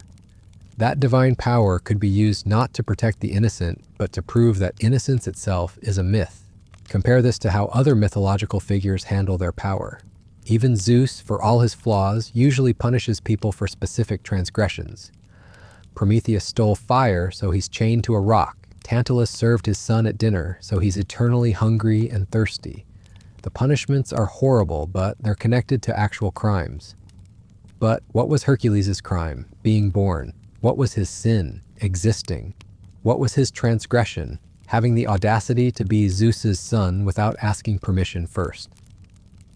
Hera took the concept of inherited guilt and pushed it to its logical extreme. She proved that in her universe, you could be held responsible not just for your own actions, not just for your parents' actions, but for the very fact of your existence. That being alive was crime enough to justify eternal punishment. This is what elevates her beyond every other villain in mythology or fiction. She didn't just hurt people, she redefined what it means to deserve pain, She expanded the definition of guilt to include anyone who might theoretically threaten her sense of control. And the truly disturbing thing is how this philosophy spread throughout Greek mythology. How many other heroes were punished not for their own crimes, but for their parentage? How many mortals suffered because they reminded some god of someone else who had offended them? How many innocents were destroyed because a deity decided that their existence was inconvenient? Hera didn't just torture one person, she established a template for divine cruelty that would be copied and refined by other gods for centuries. She proved that ultimate power could be used not for justice or protection or the greater good, but for the systematic elimination of anything that might challenge one's ego. She turned the entire pantheon into a reflection of her own twisted psychology, where once the gods might have been seen as protectors or teachers or sources of wisdom, she helped transform them into capricious tyrants who punished mortals for sport. And the most chilling part is how normalized this became, how people accepted that this was simply how the universe worked, that gods were cruel by nature, that suffering was arbitrary, that justice was whatever the powerful said it was. She didn't just destroy Hercules, she helped destroy the very concept of divine benevolence. She proved that when power is absolute and unaccountable, it inevitably becomes indistinguishable from evil. Think about what that means for anyone living in such a universe. It means that no good deed goes unpunished because doing good might attract the attention of beings who see goodness as a personal insult. It means that trying to help others might mark you as a target because helping people suggests that the gods should be helping people too. It means that excellence in any form becomes dangerous because excellence reminds the gods of their own moral failures. That heroism becomes a liability because heroes make deities look bad by comparison. Hera created a world where the safest strategy was mediocrity, where standing out in any way, good or bad, could bring down divine wrath, where the highest aspiration was to be so unremarkable that the gods would forget you existed. She turned virtue into a risk factor and heroism into a death sentence. She made goodness itself into a form of rebellion against the cosmic order. And yet, somehow, people like Hercules kept choosing to be good anyway, kept risking divine punishment to help others, kept fighting monsters and saving cities and protecting the innocent, even when they knew that every heroic act might be their last. That's what makes the heroes of Greek mythology so much more impressive than modern fictional heroes. Modern heroes usually face human opponents with human limitations. They can win through superior skill or technology or moral authority. But Greek heroes were fighting the universe itself. They were choosing goodness in a reality explicitly designed to punish goodness. They were being heroic in defiance of gods who saw heroism as a personal affront. They couldn't win. Not really, not permanently, because even if they completed every task and killed every monster and saved every city, there would always be another Hera somewhere looking for new ways to prove that kindness was weakness and mercy was foolishness. But they kept choosing light even when the darkness was, they kept trying anyway, infinite. They kept believing in justice even when justice was impossible. And maybe that's the most heroic thing of all. Not the strength to defeat evil, but the courage to remain good when goodness seems pointless. The determination to keep helping people even when helping people guarantees that you'll suffer for it. The refusal to let beings like Hera define what it means to be human, because in the end, that's what this story is really about. Not just one woman's revenge against one man, but the eternal struggle between two different visions of what power should be used for. Hera represented power as domination, power as the ability to make others suffer, power as proof of superiority and control and the right to reshape reality according to your whims. But Hercules, broken and manipulated as he was, represented power as service, power as the ability to protect others, power as responsibility rather than privilege. He couldn't defeat her philosophy with force, he couldn't convince her to change her mind through argument, he couldn't even escape her influence or protect himself from her cruelty. But he could live according to a different set of principles. He could use his strength to help rather than hurt. He could choose mercy over revenge, protection over domination, service over selfishness. He could prove through his actions rather than his words that power doesn't have to corrupt, that strength can be gentle, that the strong can serve the weak instead of exploiting them. And every time he made that choice, every time he saved someone instead of destroying them, every time he chose to be better than the gods who tormented him, he struck a blow against everything Hera represented. Not a blow that would defeat her or change her or bring her to justice, but a blow that would prove she was wrong. That would demonstrate for anyone willing to see that there was another way to live, that even in a universe ruled by monsters, heroism was still possible, that even when evil wore crowns and called itself divine, goodness could still exist, that even when the ultimate villains had ultimate power, they couldn't destroy the one thing that mattered most, the human capacity to choose love over hatred, mercy over cruelty, hope over despair. And maybe in the end, that's the only victory that really counts. The victory of proving that even when gods become demons, mortals can still choose to be more godly than the gods themselves. But let's dig deeper into what made Hera's evil so uniquely terrifying compared to the villains we know from modern stories. Because when you really examine her methods, her motivations, and her results, she doesn't just surpass other antagonists in terms of cruelty. She operates on a completely different level of malevolence altogether. Take someone like Thanos from the Marvel Universe. Here's a villain who wipes out half of all life in existence with a snap of his fingers. Genocide on a cosmic scale, trillions upon trillions of deaths, and yet somehow Thanos is less evil than Hera. How is that possible? Because Thanos, twisted as his logic was, genuinely believed he was saving the universe. He thought he was preventing suffering by eliminating overpopulation and resource scarcity. His methods were horrific, but his intentions came from a place of misguided compassion. He was trying to solve what he saw as a universal problem. Hera had no such justification. She wasn't trying to save anyone or solve anything or prevent some greater catastrophe. She was causing suffering for the pure joy of causing suffering. She looked at a baby and thought, this child's pain will entertain me for decades. That's not misguided heroism gone wrong. That's not tragic villainy born from noble intentions. That's pure, undiluted sadism elevated to the level of cosmic principle.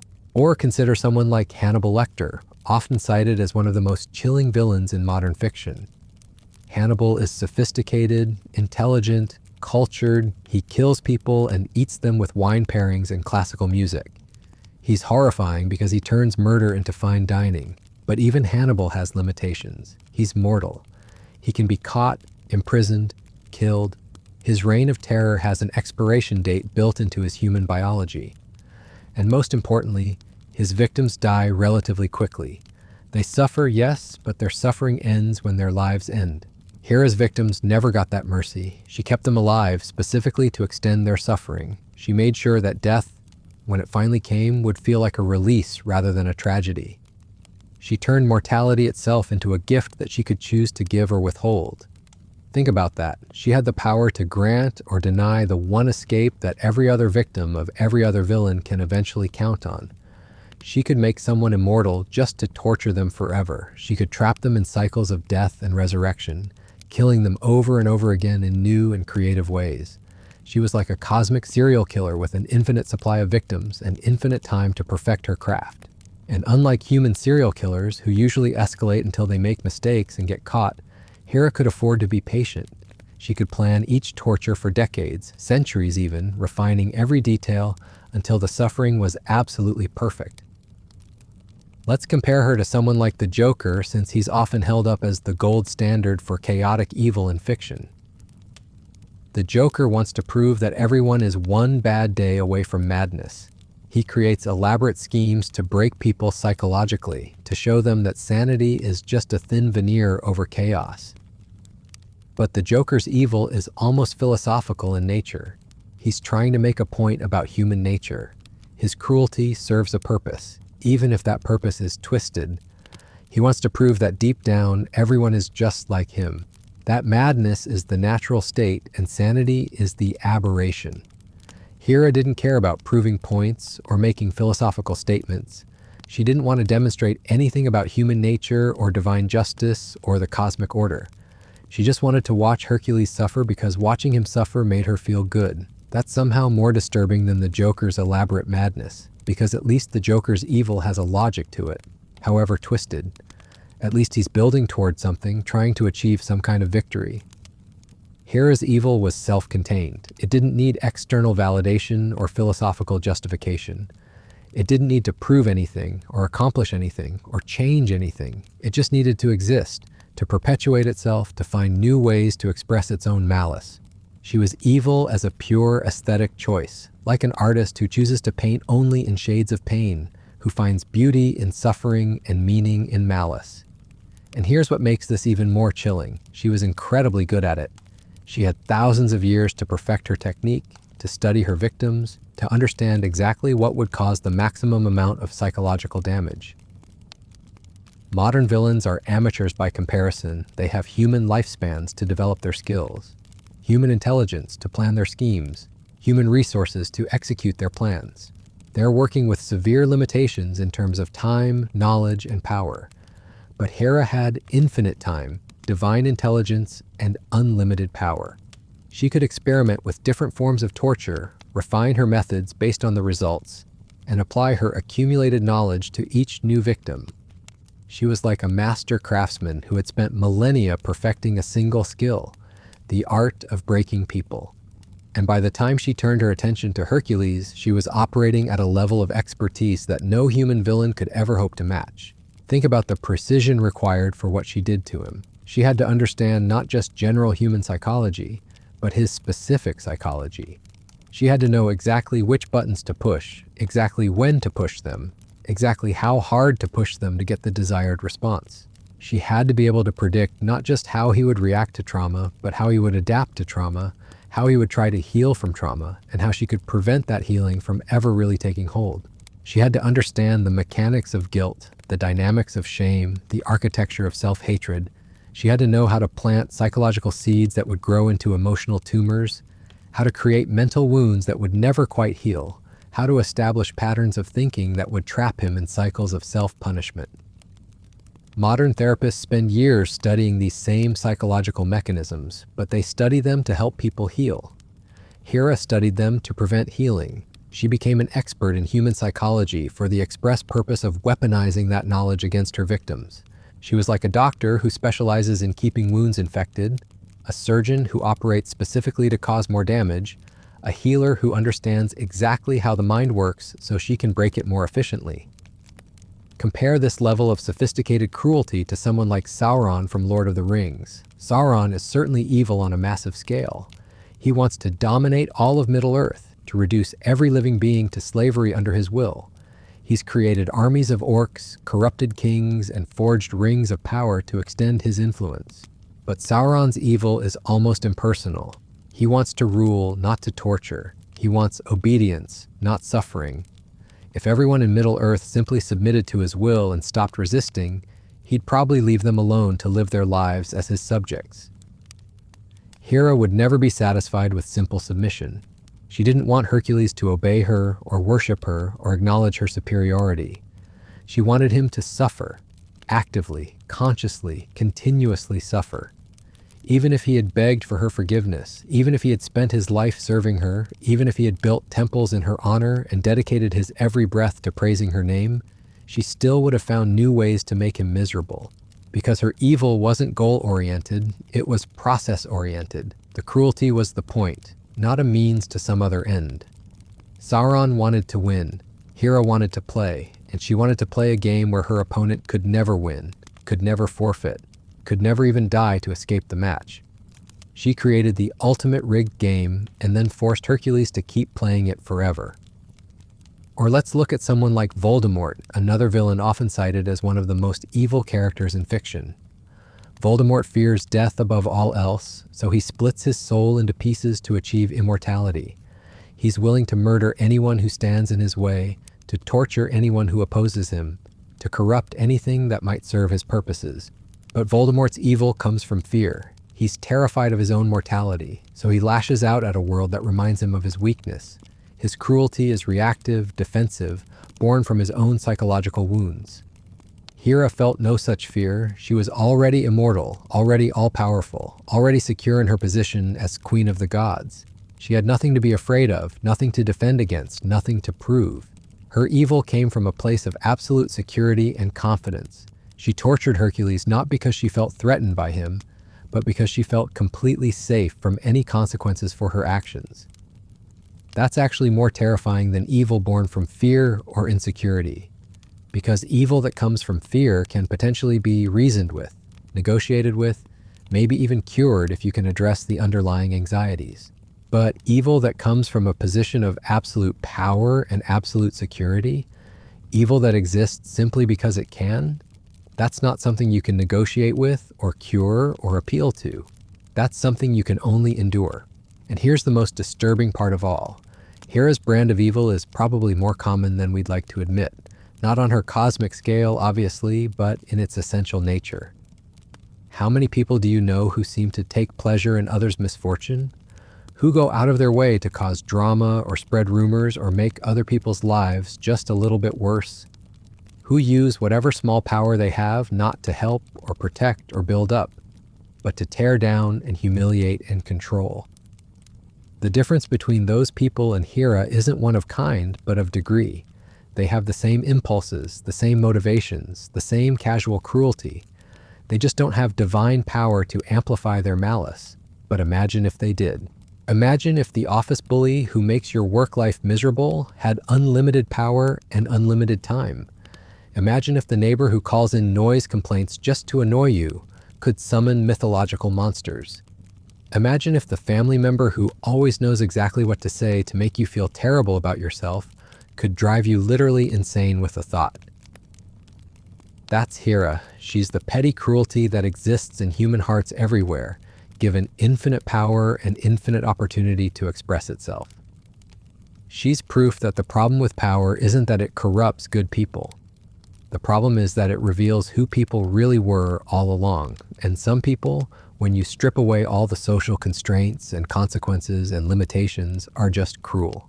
Not because they're damaged or traumatized or mentally ill, not because they're trying to achieve some goal or prove some point or defend themselves from some threat. Just because being cruel feels good to them, because causing pain brings them joy. Because they've discovered that in a universe where they have unlimited power, they can indulge their worst impulses without limit. And unlike the villains in our stories, who usually face justice in the end, people like this sometimes never face consequences for their actions. Sometimes they live long, comfortable lives surrounded by people who enable their behavior or who are too afraid to stand up to them. Sometimes the bad guys really do win. Sometimes evil really is rewarded. Sometimes cruelty really does pay. And that's the most chilling lesson of Hera's story. Not that evil exists, but that evil can be successful, that it can be sustainable, that it can be passed down through generations and embedded in institutions and normalized to the point where people stop recognizing it as evil at all. She didn't just torture one person. She created a template for how power can be used to cause suffering. She established precedents that other gods would follow. She normalized divine cruelty to the point where it became just another aspect of how the universe worked. She proved that evil doesn't need to hide in shadows or operate in secret or justify itself to anyone. When it has enough power, it can operate openly, proudly, with the full knowledge and acceptance of everyone around it. She showed that the most dangerous evil isn't the kind that knows it's evil and struggles with guilt. It's the kind that knows it's evil and doesn't care, the kind that has made peace with its own malice and decided to embrace it fully. The kind that looks at suffering and sees art, that looks at cruelty and sees craftsmanship, that looks at broken lives and sees entertainment. That's what made Hera the ultimate villain. Not just her power or her methods or her results, but her complete and total comfort with her own evil nature. She wasn't conflicted about what she was doing. She wasn't struggling with moral dilemmas or fighting against her better angels. She had no better angels left to fight against. She had achieved something that most villains never manage. She had become evil so completely and so thoroughly that goodness was no longer even a possibility for her. She had burned every bridge back to decency and watched them burn with satisfaction. She was evil perfected, evil completed, evil that had reached its final form and was perfectly content to remain there forever. And that's why her story is more than just ancient mythology. It's a warning, a reminder of what power can become when it's divorced from accountability, from empathy, from any kind of moral restraint. It's a glimpse into what happens when the worst aspects of human nature are given unlimited resources and unlimited time to express themselves. It's proof that sometimes the monsters aren't hiding under the bed or lurking in dark alleys. Sometimes they're sitting on thrones, wearing crowns, and calling themselves gods. And sometimes the most heroic thing you can do is refuse to become like them, even when they have the power to make your life a living hell for refusing. Even when heroism seems pointless, even when goodness goes unrewarded, even when the universe itself seems designed to punish anyone who tries to make it better. Sometimes the only victory available is the victory of remaining human in a world ruled by monsters. And sometimes that's enough. Now, let's examine something that sets Hera apart from every other villain we've encountered in fiction or history. Her complete mastery of what I call the false hope cycle. This wasn't just about making Hercules suffer, this was about creating a psychological prison so sophisticated that escape would become literally unthinkable.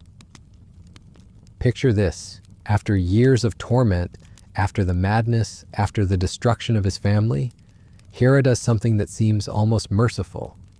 She gives him a path to redemption, the 12 labors, tasks that, if completed, would supposedly cleanse him of his guilt and earn him a place among the gods.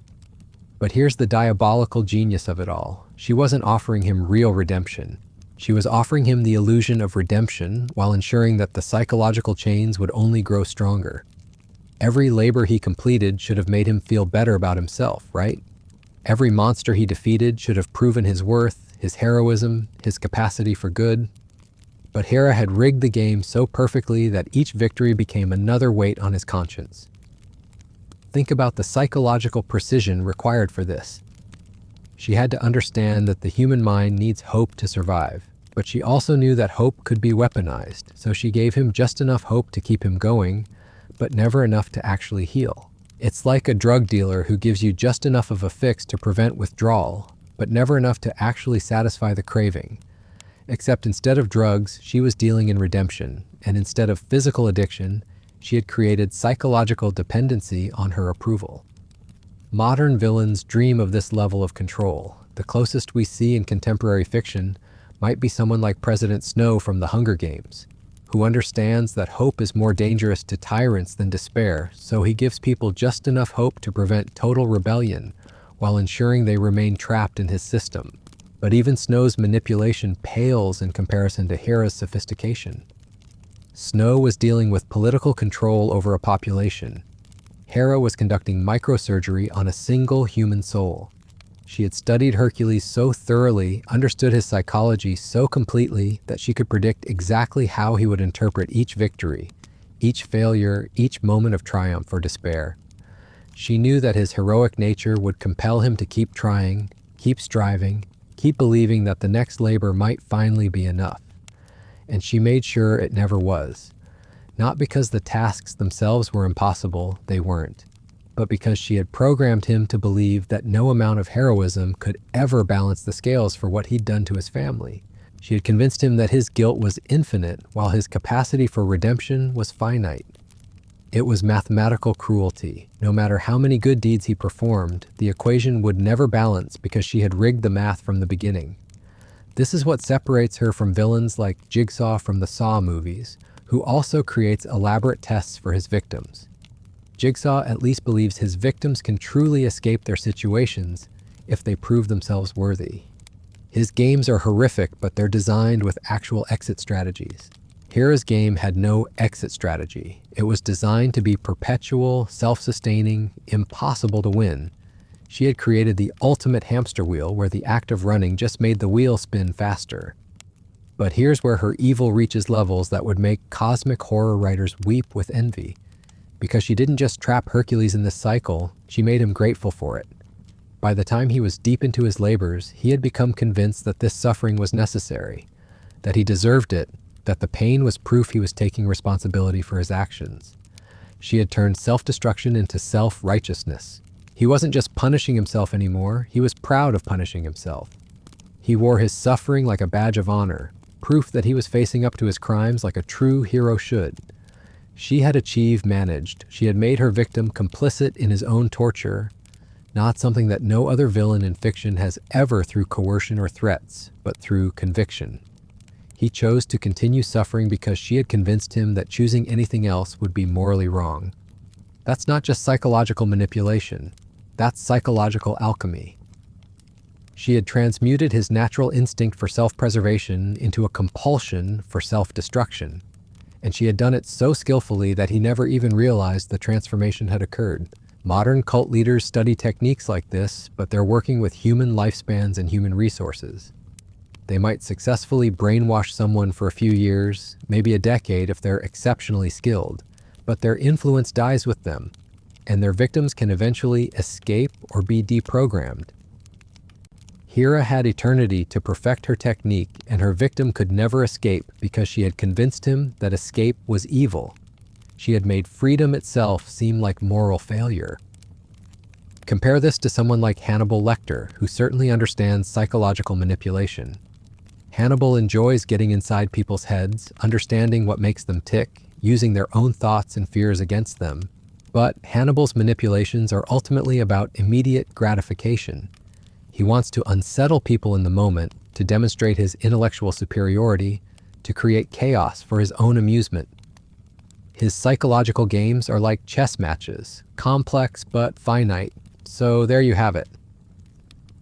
Hera, Queen of the Gods, the ultimate villain not just of Greek mythology, but perhaps of all storytelling. She didn't just hurt Hercules, she rewrote the very definition of what evil could be. While Maleficent cursed a baby over a party invitation, Hera orchestrated decades of psychological torture against an innocent child, simply because his existence reminded her of her own powerlessness. She turned cruelty into high art, suffering into symphony, and managed to convince the world that her victim's torment was actually heroism. That's not just evil, that's evil so perfect it became immortal. And maybe that's the most chilling thought of all, that somewhere in the cosmos, she's still out there, still plotting, still proving that the real monsters don't hide in shadows. They wear crowns and call themselves gods. Prophet. According to Hera's carefully planted suggestions, Hercules wasn't just another hero seeking to complete an impossible task. He was a potential business partner, someone who could be manipulated into performing the cleaning for a fraction of the cost it would normally require. Why pay armies of workers when you could trick the mighty son of Zeus into doing the job himself? The trap was elegant in its simplicity. Augeas would offer Hercules a deal that seemed too good to refuse. Clean the stables in a single day and receive 1/10 of the royal herds as payment. The king was confident that no mortal man, no matter how strong, could possibly complete such a task in the allotted time. When Hercules inevitably failed, Augeas would keep his cattle and his gold, while the hero would be left with nothing but humiliation and the knowledge that he had been outwitted by a lazy king. What Augeas didn't know was that Hera had her own agenda. The goddess didn't care whether the king profited from the arrangement. Her goal was far more insidious, to force Hercules into a situation where success would be indistinguishable from failure, where victory would taste like ashes in his mouth. Think about it from the hero's perspective. Even if he somehow managed to clean the stables, what kind of legend would that create? Songs about Hercules the stable cleaner, epic poems celebrating his mastery of shovel and bucket? The great hero reduced to performing the most menial, degrading labor imaginable, covered in filth from head to toe while the gods laughed at his humiliation? This was Hera's masterstroke. She had found a way to make victory itself feel like defeat, to transform any possible success into a source of shame that would follow Hercules for the rest of his days. Even if he completed the labor, even if he earned his freedom from Eurystheus one step closer to redemption, he would carry with him forever the memory of the day he became nothing more than a glorified janitor. As Hercules crested the final hill before Elis, the full scope of the challenge hit him like a physical blow. The royal stables weren't just dirty, they were an affront to the very concept of cleanliness, a testament to what happened when divine blessing met mortal negligence. The structures themselves were massive, built to house thousands of animals in comfort and luxury, but 30 years of accumulated waste had transformed them into something that defied description. Mountains of dung rose higher than the palace walls, their surfaces crusted and hardened by decades of sun and rain, into formations that resembled twisted sculptures created by a mad god. The rivers that had once provided fresh water for the animals had been diverted or dammed by the sheer volume of waste, creating stagnant pools that bubbled with gases so toxic they could kill a man in minutes. The very ground around the stables had been raised by layers upon layers of filth, creating artificial hills that stretched for miles in every direction. And the smell, gods above and below, the smell was indescribable. It wasn't just the normal odor of animal waste. It was something far worse, a concentrated essence of decay and neglect that seemed to have achieved a kind of malevolent sentience. The air itself felt thick and oily, coating the inside of your mouth and throat with every breath until you could taste nothing but corruption. King Augeas waited at the entrance to his palace, a structure that had once been magnificent but now looked like it was slowly melting under the weight of the surrounding stench. The king himself was a sight to behold, once fine robes stained beyond recognition, a crown that sat askew on greasy hair, eyes that held the crafty gleam of a merchant who thought he was about to close the deal of a lifetime. "Mighty Hercules," Augeas called out, his voice carrying false joviality that didn't quite mask his underlying greed. "Welcome to my humble kingdom. I trust you've come to discuss the small matter of my stables?" The hero dismounted from his horse, which immediately began backing away from the overwhelming stench despite its training and loyalty. Even animals that had carried him through battles with monsters couldn't tolerate the concentrated essence of 3 decades worth of neglect. "I have come to complete the 5th labor assigned to me by King Eurystheus," Hercules replied carefully, studying the king's face for any sign of the divine manipulation he was sure to find there. "I am to clean your stables in a single day." Augeas' smile widened, revealing teeth that were as stained and neglected as everything else in his kingdom. "Ah, but surely a hero of your reputation deserves compensation for such challenging work? I propose a wager. Clean my stables completely in 1 day, and I will give you 1/10 of my herds, the finest cattle, horses, and goats in all of Greece." The offer was precisely what Hera had coached him to propose, and Hercules could feel the weight of divine attention focusing on his response. This was the moment where the trap would spring, where his own sense of honor and fair dealing would become the rope that hanged him. If he accepted the wager and succeeded, he would be bound by his word to take payment for what should have been a freely given act of heroic service.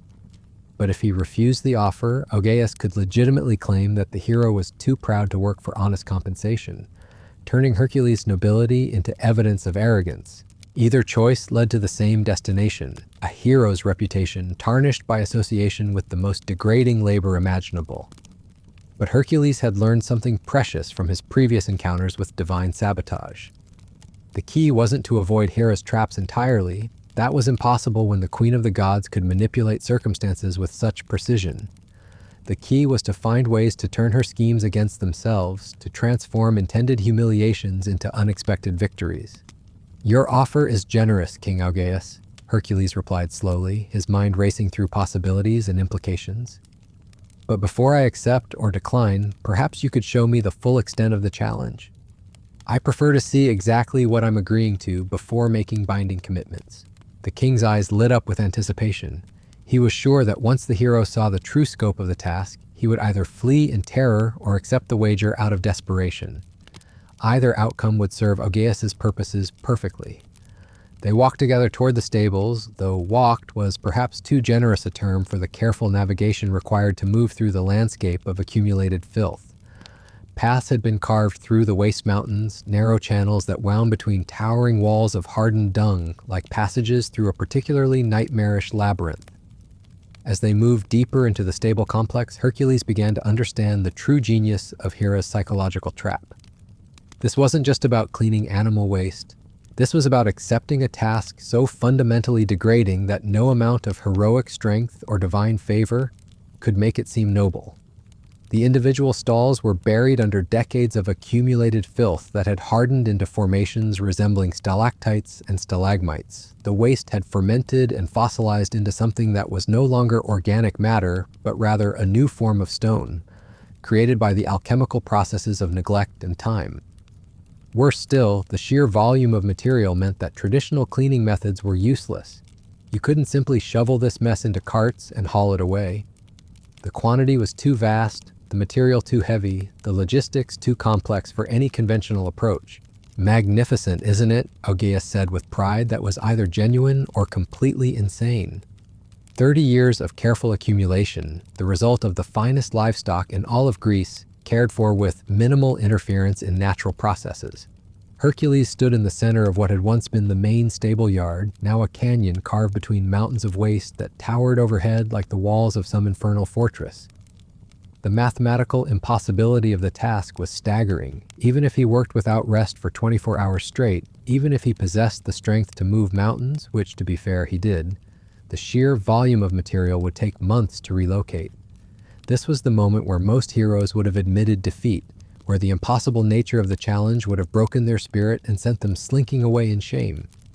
This was exactly what Hera was counting on, the sight of her mighty enemy finally accepting that some tasks were beyond even divine strength.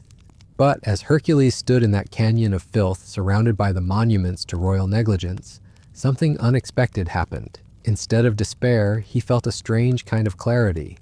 Instead of humiliation, he experienced a moment of perfect understanding. The problem wasn't the waste itself.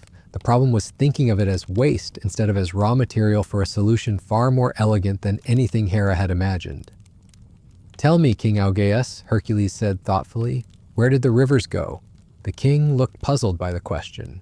"Rivers? What rivers?" "The ones that used to flow through your kingdom, providing fresh water for your herds. I can see the old channels, the places where water once ran clean and swift. Where do those rivers flow now?" Augeas gestured vaguely toward the north. "Oh, well, they had to be diverted, you understand. All this—" He waved at the mountains of dung surrounding them. "It was blocking the natural flow, so we built some dams, changed the courses, sent the water around the edges of the kingdom instead of through it." Hercules smiled, and it was the kind of smile that had once made the Nemean lion take a nervous step backward.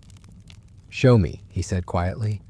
"Show me exactly where those rivers were diverted, and I'll accept your wager." The king's confusion was evident, but his greed was stronger than his puzzlement. If the mighty hero wanted to see some old riverbeds before accepting an impossible challenge, who was Augeas to refuse? They spent the next hour walking the perimeter of the kingdom, following the traces of ancient waterways that had been rerouted to flow around the edges of the royal domain instead of through its heart. The Alpheus and Peneus rivers, once the pride of Elis, now followed artificial channels that carried them in wide arcs around the city. The engineering required to redirect such powerful waterways had been impressive, but it had been done for the worst possible reasons, not to improve the kingdom, but to enable its rulers' laziness. As they walked, Hercules began to see the solution with crystalline clarity. The waste mountains weren't obstacles to be removed piece by piece. They were barriers to be destroyed all at once by forces far more powerful than any mortal strength. "Your wager is accepted, King Augeas," Hercules declared when they returned to the palace. "I will clean your stables completely in one day, and you will give me 1/10 of your herds as agreed. But I have one small request." The king's eyes narrowed with suspicion. "What kind of request?" "Nothing that will interfere with our agreement," Hercules assured him. "I simply want to borrow some of your workers for a different project. While I clean the stables, I'd like them to make some modifications to your river channels." Augeas relaxed, his suspicion giving way to amusement. The hero was clearly grasping at straws, looking for any advantage he could find in an impossible situation. What harm could there be in letting him play with the rivers while he exhausted himself shoveling dung? Of course," the king agreed magnanimously. "Use whatever workers you like. They're not doing anything important anyway." That night, while King Augeas slept the sleep of a man convinced he was about to become even wealthier, Hercules worked by torchlight with a small army of laborers who had been delighted to learn that someone finally intended to do something about the stench that had made their lives miserable for 3 decades. They didn't dig new channels or build new dams. Instead, they carefully removed the barriers that had been constructed to divert the rivers, restoring the ancient waterways to their original paths. It was delicate work, requiring precise timing and careful coordination, but it was the kind of engineering challenge that Hercules had learned to appreciate during his previous labors. By dawn, everything was ready. The rivers had been restored to their natural courses, but held back by temporary barriers that could be removed in moments. King Augeas stood on the balcony of his palace, surrounded by curious courtiers and servants who had gathered to watch the mighty hero humiliate himself with shovel and bucket. "Begin whenever you're ready, great Hercules," Augeas called out, his voice dripping with false encouragement. "You have until sunset to complete the task." Hercules stood in the center of the main stable yard, but he wasn't carrying cleaning tools. Instead, he held a bronze-headed hammer that gleamed in the morning sunlight. With a single, powerful blow, he struck the first temporary dam, releasing the full force of the Alpheus River back into its original channel. The effect was immediate and catastrophic, for the filth, not for the hero. 30 years of accumulated waste, hardened into stone-like formations, met the irresistible force of a river that had been building pressure behind artificial barriers for decades. The impact was like watching mountains dissolve in fast motion. The torrential flow carved through the waste deposits like a sword through silk, carrying away in minutes what would have taken armies of workers months to remove by hand. The second river, released moments later, attacked the filth from a different angle, creating a cross-current that scoured every corner of the stable complex with surgical precision. But Hercules wasn't finished with his engineering marvel. As the rivers carved their channels through the accumulated waste, he used his supernatural strength to direct their flow, breaking through key barriers and creating waterfalls that increased the cleaning power exponentially. What had seemed like an impossible task was being completed, not through brute force labor, but through the intelligent application of natural forces that had always been available. They had simply been ignored by a king too lazy to think creatively about solutions. The spectacle was magnificent and terrible to behold. Decades of neglect vanished in a matter of hours, carried away by waters that had been denied their natural course for far too long. The ancient stables emerged from their burial shrouds of filth like archaeological treasures being excavated by liquid archaeologists. By midday, the transformation was complete. Where mountains of waste had stood that morning, clean stone floors now gleamed wet and spotless.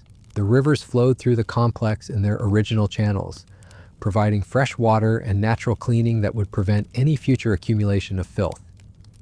The entire kingdom smelled not of decay and neglect, but of fresh water and clean stone. King Augeas stood on his balcony in stunned silence, watching his carefully constructed scheme dissolve as thoroughly as the waste that had been his kingdom's shame.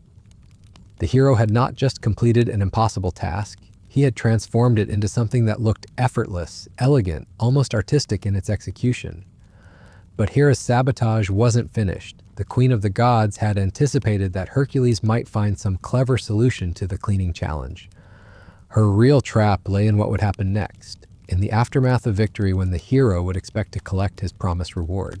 "Magnificent work," Augeas called out, his voice now carrying an edge of desperation. "Truly magnificent. But of course you understand the wager was only valid if you cleaned the stables yourself, with your own hands. Using the rivers, well, that's not really cleaning, is it? That's more like engineering. Very impressive engineering, to be sure, but not what we agreed upon." The king's words echoed across the courtyard, and Hercules felt the familiar weight of divine manipulation settling around him like a suffocating cloak. This was Hera's true masterpiece, a situation where success led directly to betrayal, where completing the impossible task only set up an even more painful humiliation. By the strict letter of their agreement, Augeas had a point. The wager had been for Hercules to clean the stables, not to engineer their cleaning through redirected rivers. The king could legitimately refuse to pay the promised reward, keeping both his herds and his reputation, while leaving the hero with nothing but the knowledge that he had been outwitted by a greedy monarch. Even worse, word of this betrayal would spread throughout Greece. The story would become not Hercules completed an impossible task, but Hercules was cheated by a clever king who found loopholes in their agreement. The hero's growing legend would be tainted with the suggestion that he was naive, easily manipulated, too trusting for his own good. This was psychological warfare at its most sophisticated. Hera had arranged for Hercules to achieve a stunning victory that would immediately transform into a crushing defeat, not through any failure on his part, but through the simple expedient of mortal greed and divine manipulation. The assembled courtiers and servants watched in uncomfortable silence as the confrontation unfolded. They could see the justice of Hercules' position. He had completed an impossible task through brilliant innovation. But they could also see the legal technicality that gave their king an excuse to avoid paying his promised debt, For a moment that stretched like eternity, hero and king faced each other across the courtyard while divine attention focused on the scene with laser-like intensity. This was the moment that would define not just the fifth labor, but Hercules' entire relationship with justice, honor, and the concept of fair dealing in a world corrupted by divine manipulation. Then Hercules did something that surprised everyone present, including the gods who were watching from their celestial positions. He laughed, not the bitter laughter of defeat or the angry laughter of betrayal, but genuine amusement at the elegant complexity of the trap he had been led into. "You're absolutely right, King Augeas," the hero said, his voice carrying to every corner of the courtyard. "I didn't clean your stables with my own hands. I used intelligence instead of strength, innovation instead of brute force labor.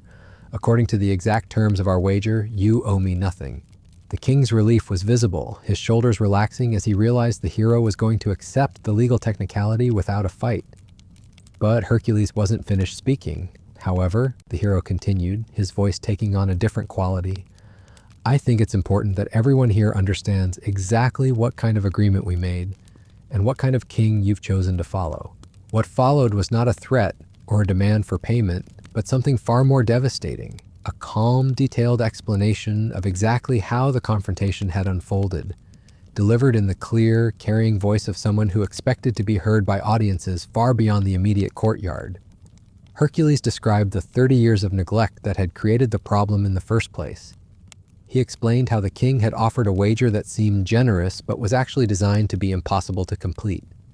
He detailed the innovative solution that had transformed an impossible task into an elegant demonstration of engineering principles. And finally, he described how the king was now using legal technicalities to avoid paying a debt that any honorable ruler would have been proud to honor. The hero's words carried the weight of absolute truth, delivered without anger or accusation, simply as a factual account of events that anyone present could verify for themselves. But the cumulative effect was devastating to Augeas' reputation in ways that threats or violence never could have been. "So I leave you with your herds and your gold, King Augeas," Hercules concluded, "and I leave your people with the knowledge of exactly what kind of ruler sits on the throne of Elis. Let them judge for themselves whether this is the kind of leadership that will serve them well in years to come." The silence that followed was deafening. Courtiers and servants avoided looking directly at their king, their faces carefully neutral, but their thoughts clearly visible to anyone who cared to read them. In trying to cheat a hero, Augeas had revealed himself to be exactly the kind of petty, greedy, untrustworthy ruler that kingdoms eventually rose up against.